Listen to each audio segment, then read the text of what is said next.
Hi guys, this is my third take. Sorry about the voice, I've been sick this week. But this isn't a Rider Fest related video, not entirely. Um,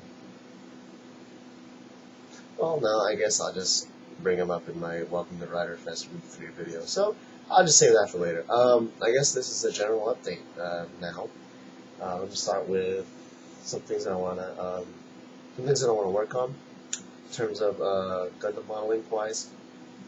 I have to read my voice really, drinking all this tea and stuff.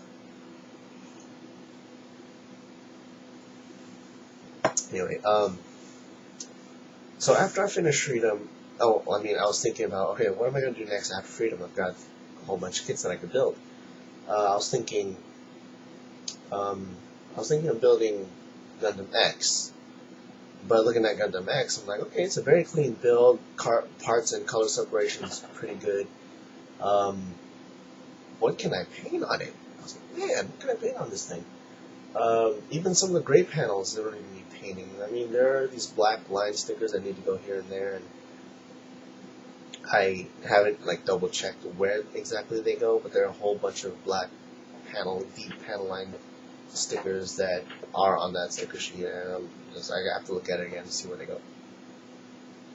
But I guess the one thing that I really want to know is, well, I want to paint the satellite panels, and I really don't want to use the stickers because they give off a good effect, but I think it just completely kills off the detail, molded detail of those panels. I mean, have you seen those panels? They're very detailed, and I wanted to just paint those. But at the same time, I don't know how to. It's not. I mean, it's obvious. I'm going to use a hand brushing technique. But when I meant I don't know how to, I meant by saying that I don't know what colors to use, or I don't know how to paint it. I really want to get that shiny, reflective, but at the same time looks like it's glowing effect. Like real solar panels. Well, it's lunar panels, but like solar panels. So if any of you guys know any tips, or know anyone that I could look for to give tips for that, please let me know. There's that, and I also want to work on master grade wing. I wanted to work on just because it's going to be a quick, simple build. It's a clean build at that. I don't see much room for panel lining at all. Maybe here and there, but not as much panel lining. Not as much panel lining as a lot of master grades. So I was thinking of doing that, and just because it's an exciting kit for me, like a lot of us up here who grew in North America, who grew up watching Gundam Wing. It's an exciting kit, and I just haven't built it yet. So the other thing was, and this was inspired by someone in the Gundam Eclipse forums who's currently working on a Musha Gundam Mark II. I want to work on my Musha Gundam Mark II, except I want to do it a little bit more than just the way I'm doing with Freedom here. Oh man. Yeah. I wanted to give him an overall flat, dull, worn out, weathered look. Using the same colors, I'm going to be using NATO Black, Tamiya NATO Black. I should have the can in my hand to show you guys, but it's pretty far. It's NATO Black. I guess if you don't know the color, then I guess my best description is a black military vehicle. It's got that flat, matte finish to it, very rough. So I wanted to use that. And for the purple, I guess my only choice is to just flat coat it, and I hope I still have some in that can. It feels like I'm running low, but that's the idea. And then before I seal it down with the final coat, I'm gonna weather it the same way I weathered my Armored Core kits from a long time ago. If you guys remember that. So if you haven't seen it, if you want to see an example of my weathering, do not watch my weathering tutorial. What can I do about it now? It's up there and it's got like thousands of views by now. It's probably my most viewed video. That was completely noobish. But my dry brushing is a little different from what was shown in that video. to get a real good example, I guess you should look at my 9-ball review and my, I'm not going to say that name, my other Armored Core kit review. So find those. They weren't done too long ago, but a while back. So you can still find them. Just to give an example of what it looks like. But that's what I plan to do. And since there are more pieces that I can do separately rather than just, having an arm and just dry brushing the entire arm, I could, and it's a bigger kit than a slightly bigger kit than a Armored Core kit. I could really focus on which areas to weather down the proper way. So that's another project. I guess, and I have one issue that I need to face right now, and it's dealing with the gold-plated pieces. Like, is that going to ruin the consistency? Like, I'm going to have completely worn-out looking armor, but I've got these nice shiny gold-plated pieces. I wanted to dull them down, but I don't know how to do that. I guess I would have to damage the gold plate, right? And then spray it over with a different coat of gold. I don't know. But that seems like it's going to be too much work, and I think it's going to be a complete waste of what I paid for the kit. I don't know. I really don't know. So, once again, if you know any tips that you could offer me, please do so. Leave some comments. That's that for Gundam stuff. Now, the next month, or even past the next month, I'm looking to get a second job again. Because I was originally planning to go to school and get the financial aid from that, but at the same time, my current job right now got cameras installed, and everyone is pissed off. Like, I'm just talking about everyone. Like, they're not going to enjoy work anymore because they got the cameras, and I want to quit. Like, honestly, at this point, if I get a second job that pays way more decently than what I'm getting paid now, then I'm probably just going to quit or work maybe a day or two out of the week for that job. I know they're not going to want me to quit because my manager likes me, and also she doesn't want to go through the hassle of having to train and find someone else to take my place. I'm one of the folks who actually started with the store, so it's going to be hard replacing someone who started with the store opening. I can imagine. That's probably why she never really recommends that I quit, even though she knows that I need more money. And she knows. She told me herself, you need to find a better job. So I'm going to take her advice. So I'm going to try and do that again. Except I'm going to make sure I do. If I go back to the cell phone thing, which I'm thinking of doing, I'm going to make sure it's with corporate. I'm not going to work for Radio Shack.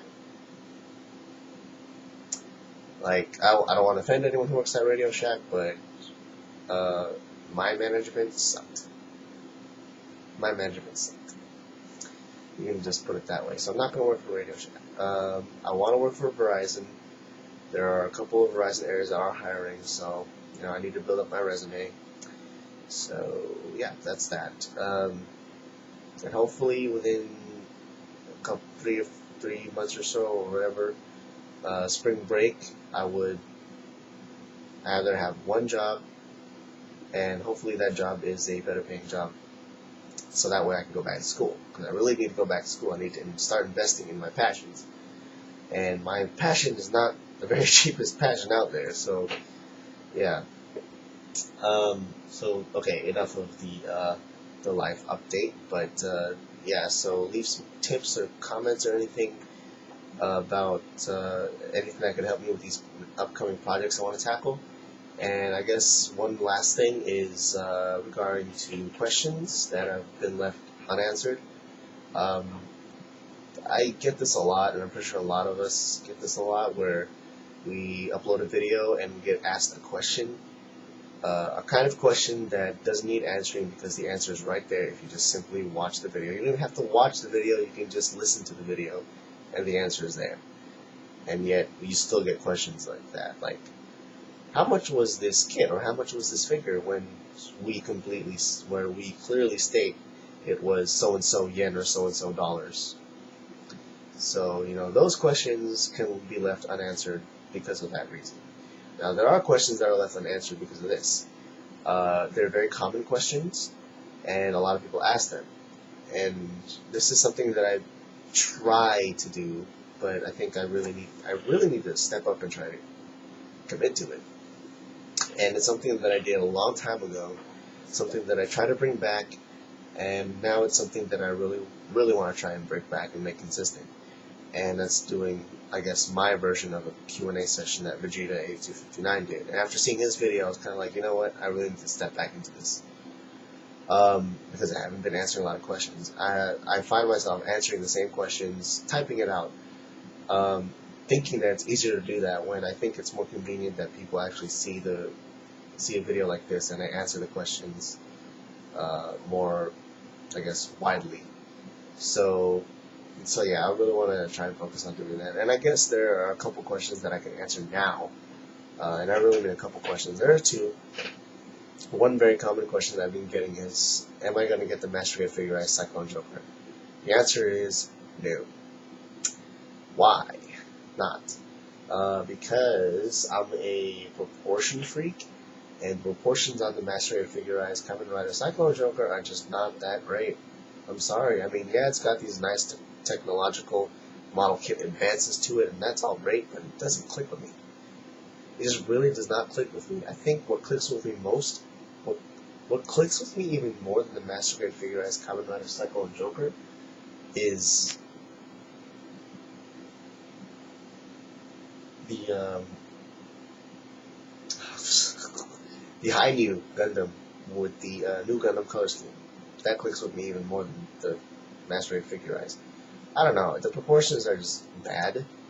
And, but it's got articulated fingers, but those fingers look like friggin' skeleton bones. They look like my hands without skin on them. I don't know. I don't know. It just doesn't click with me. I'm sorry. And I guess another question is, it's Kamen Rider related, but I've been getting a lot of questions like, am I getting the Hyperform Kabuto? And the answer isn't yes or no, it's just undecided. And that's because I have an SIC Kabuto waiting for restock to get sent to me. And depending on if I really, really want that in the end, I'm probably going to cancel that or keep it. If I cancel it, then I'll go ahead and jump over to getting the Hyperform Kabuto. If I do get the Hyperform Kabuto, that would mean I'd have to get the SH Figuarts Kabuto, which can be a little bit of a pain to get. But at the same time, after the SIC Kabuto gets restocked, who knows how much of a pain that's going to be. To my personal experience, I think it's one of the better SIC packages out there. After seeing not Double O, but Gundam Uber's review of it, I'm impressed. And on top of that is one of the first SIC figures that I've actually laid my eyes on that I thought was really cool, even before I knew it was an SIC figure. So, I mean, I didn't know what it was. All I know, it was a guy in red, and I thought he could turn into a beetle. I didn't know it was. I didn't know it was a gimmick for Decade, but I don't know. It was just one of the things that I laid my eyes on. And I was like, oh, that's cool, but I didn't really care for it because I was completely more into Gundam. So yeah, that's it, I guess. So once again, leave me some tips with my tips or comments for my upcoming projects. And yeah, hope if you guys have any more questions that you still need answered, feel free to ask.